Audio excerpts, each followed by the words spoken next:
Agricultura BR de volta e agora retomamos o tema do marco temporal. Mais cedo, na abertura, nós trazíamos a participação do deputado Pedro Lupion, presidente da Frente Parlamentar Agropecuária, e ele falava, inclusive, a respeito de ter os bloqueios lá na Câmara Federal em relação às propostas que vierem para votação. Uma maneira de pressionar para andar na Câmara Federal e no Senado Federal o que eles estão apresentando em torno do marco temporal. Mas o fato é que esta última quinta-feira, ela foi marcada pelo Supremo Tribunal Federal, votando com 9 votos a 2 contra o marco temporal e, de certo modo, contra o 5º artigo da Constituição Federal Brasileira. Para falar a respeito deste assunto e o que nós temos agora, nós recebemos Luana Ruiz, é advogada, especialista no assunto, já esteve conosco em diversas outras oportunidades, Luana, e agora a gente vai falar sobre algo que é penoso para produtor rural, é penoso para proprietário de terra, para quem está acompanhando esse programa em qualquer parte do país. O que aconteceu nesta última quinta-feira, em termos jurídicos, e o que nós temos agora de fato em relação aos proprietários de terras, quem tem o risco de ter uma terra agora considerada indígena? Boa tarde. Boa tarde, Fabiano. Muito obrigada. É sempre uma satisfação estar aqui conversando com vocês. Agradeço a abertura do programa por possibilitar esse debate, essa discussão tão importante. Eu estava ali aguardando para entrar no estúdio pensando, quando foi a primeira vez que eu estive aqui, ou que nós dois estivemos juntos, falando sobre esse tema? Creio que mais de 10 anos. Nós estamos agora em 2023, rediscutindo algo que o Supremo já havia decidido lá em 2008, que por sua vez replicava a essência da súmula 650, que é do início da década de 90. Então, nós estamos há muitos anos já com o entendimento do nosso Poder Judiciário vinculado à questão de que a Constituição garante aos índios o direito às áreas nas quais eles estão e não o retorno nas quais um dia estiveram, o que é, de modo bastante sintético, o marco temporal. Por outro lado, a questão do indigenato, de que os índios são os donos naturais e primeiros habitantes destas terras e que tudo poderia ser demarcado. Depois de tantos anos, a celeuma retorna à pauta do Supremo Tribunal Federal e na data de ontem o julgamento foi concluído. Que julgamento? O julgamento do recurso extraordinário 1.017.365, que teve como origem uma ação de reintegração de posse lá em Santa Catarina, e este recurso foi julgado ontem se os índios continuam ou seriam retirados daquela área da entidade ambiental, ali do órgão ambiental do estado de Santa Catarina. Isso ainda não é a definição de tese. Os ministros, a pauta, o tema, continua no Supremo e na quarta e quinta da próxima semana, os ministros continuarão enfrentando a matéria. E aí sim, na próxima pauta, eles vão definir o tema. Qual tema? O tema de repercussão geral que vai se aplicar em todos os processos no Brasil como um todo. Já sabemos que o marco temporal caiu, já sabemos que esse tema vai ser delimitado no universo do indigenato, mas também já sabemos que temos, por exemplo, 3 vertentes indenizatórias. Então, enquanto o voto do ministro Edson Fachin defendia puramente uma questão do indigenato, tudo pode ser demarcado como terra indígena, aniquilando a propriedade privada, os outros 3 ministros que votaram na sequência, que foi o Zanin, o Alexandre de Moraes e o Barroso, trouxeram figura da indenização. Pelo Zanin, indeniza somente ao final, demarca e entrega para os índios, depois o interessado vai atrás de um processo autônomo para... Com todo respeito, eu considero isso um desrespeito ao produtor rural, absurdo essa proposta. E mais, em TDA, não é em dinheiro. Então, nós vamos ter que primeiro entregar nossas propriedades, depois brigar na justiça para receber alguma coisa, e esse alguma coisa seria em títulos da dívida. E mais, só nas áreas declaradas daqui para frente. Não caberia indenização nas áreas declaradas daqui para trás. Ou seja, centenas de nós, produtores rurais, com a problemática, estaríamos fora do guarda-chuva do Zanin. Na ideia do Barroso, essa indenização não é só as declaradas daqui para frente, seriam todas as áreas declaradas de 88 para cá, indenização em dinheiro, mas também a posteriori. Demarca entrega as nossas propriedades e depois nós buscaremos um processo autônomo. E por fim, a tese do ministro Alexandre de Moraes, indenização em dinheiro, indenização daqui para frente e daqui para trás e indenização prévia. Primeiro indeniza o produtor rural de forma prévia e adequada e depois conclui o processo demarcatório. Por incrível que pareça, o ministro Alexandre de Moraes, dentro de um contexto difícil de prevalência do indigenato, foi o que trouxe a melhor tese. São teses. O que vai ficar definido? Nós teremos agora as modulações dessas teses.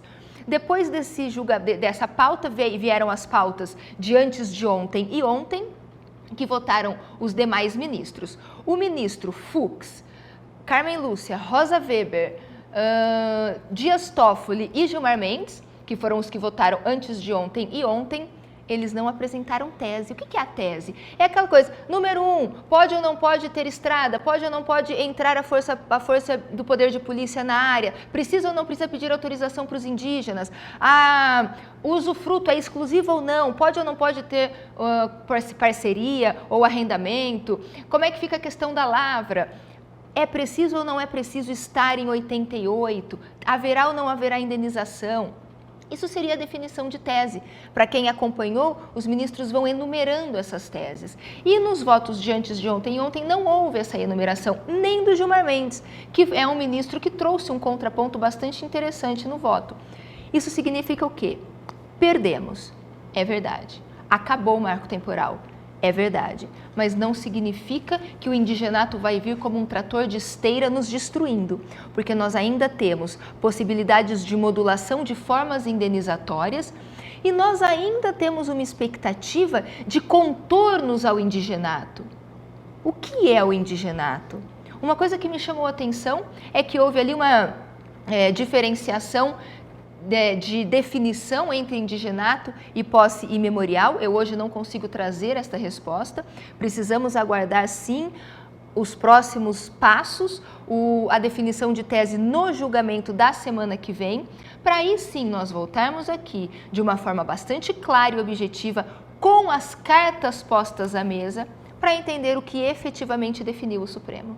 Luana, duas questões, uma delas não é minha, são de produtores rurais que falavam comigo nesta última quinta-feira, praticamente durante o dia todo, né? Havia muita preocupação, a reclamação, e aí, bom, a gente sabe como que isso ocorre, e uma das posições é o seguinte, a decisão, faltava, né, pouca coisa para ser definido que o marco temporal estaria em queda. E eles colocaram o seguinte, isso já foi decidido em algum momento pelo próprio Supremo Tribunal Federal, que o marco temporal, ele existe. E agora eles estão dizendo, e isso repercutiu em vários processos e vinha repercutindo. Existem processos que estão em andamento e agora eles tomam uma decisão que traz uma repercussão, ou que deve trazer uma repercussão completamente contrária a partir de então. Ela vai recair sobre os processos que já existem, sobre os que existirão, e aquela pergunta que é, o STF pode rever isso, como acaba de acontecer? O STF já viu isso na década de 60, a matéria foi enfrentada pelo STF nas décadas de 70 e 80, a matéria esteve na pauta do Supremo quando discutiu Raposa Serra do Sol e está na pauta novamente. Pode ser revisto? Pode. Vamos pensar um pouquinho, vamos sair um pouquinho da questão indígena, mas ainda no universo do agro e do produtor rural, como foi a questão do Fundo Rural? Lembra o Fundo Rural? O Supremo decidiu o Fundo Rural. Em 2010, nós estávamos dentro daquele prazo para centenas de produtores rurais, pautados em uma decisão da Suprema Corte, entrando com as suas ações diante do reconhecimento de inconstitucionalidade do Fundo Rural. E depois a pauta sofreu uma reviravolta e foi reconhecida a constitucionalidade da exação ali daquela tributação. Então, não raras vezes, existem alterações, sim, no entendimento do Supremo Tribunal Federal, assim como é possível haver alterações na nossa Constituição Federal, assim como é possível uma lei ser promulgada, se transformar em lei e ter depois a sua constitucionalidade questionada junto ao Poder Judiciário. Então, recentemente, eu não vou conseguir lembrar agora o caso específico, mas nós tivemos um caso de coisa julgada, já com trânsito em julgado, sendo rediscutido pelo Supremo Tribunal Federal. Então, pautas podem ser rediscutidas? Podem. Esse é o grande problema. O que nós buscamos? As duas partes, índios e produtores rurais. Nós só queremos segurança jurídica, nós queremos paz, nós queremos estabilidade. É necessário que a gente tenha convicção de que aquele documento que o poder público expediu, aquela matrícula, aquele título que garante que aquele imóvel é meu, eu tenho que ter certeza de que aquilo é meu. Eu não posso viver uma vida nessas instabilidades por questões de alteração de teses, como, por exemplo, nós tínhamos a teoria integracionista, depois nós passamos a ter a teoria preservacionista, e essas alterações sociais, econômicas, políticas, ideológicas, alterarem todo um paradigma que vai ferir a vida dos cidadãos, como tem acontecido. Este é o grande problema. Marco temporal abarca as comunidades indígenas com certeza absoluta, porque aquelas áreas essenciais para as comunidades indígenas e nas quais não existe posse tradicional em 1988, elas podem se transformar em reservas indígenas, que já está na lei, que a lei já previa a indenização, mas não, nós precisamos buscar o indigenato. E agora eu quero saber como vai definir o Supremo Tribunal Federal o conceito efetivo de indigenato. E eu chamo aqui para uma reflexão. Quando o Supremo decidiu Raposa Serra do Sol, ela decidiu marco temporal. E eu costumo dizer que nos deu com uma mão e retirou com a outra, porque nos deu o marco temporal com uma mão e flexibilizou o marco temporal com a outra com a figura do esbulho renitente. Só pode ser demarcada as terras onde os índios estão em 88, mas se os índios foram expulsos, pode ser demarcada a qualquer tempo. Se o Brasil todo era povoado por comunidades indígenas, significa de que todo centímetro quadrado brasileiro, de alguma forma, houve a retirada dos indígenas. E boa parte dessas comunidades também nômades, ou seja, elas passavam pelos locais. As áreas de perambulação, de parentela, a realidade nômade que faz com que essas áreas sejam demarcadas nessas extensões tão grandes, pelo menos no contexto do direito civil. Nós temos agora, recentemente, foi publicado este ano, agora, cerca de 2 meses atrás, uma identificação no Xingu. São quase 400 mil hectares. E quando nós analisamos o resumo do relatório circunstanciado, está lá contingente indígena, 60 pessoas, para quase 400 mil hectares. Então, essas discrepâncias ferem a segurança jurídica, ferem a confiança legítima, ferem a propriedade privada e esse tripé fere, por sua vez, o Estado democrático de direito. O que o Supremo vai fazer na próxima sessão ao definir esta tese?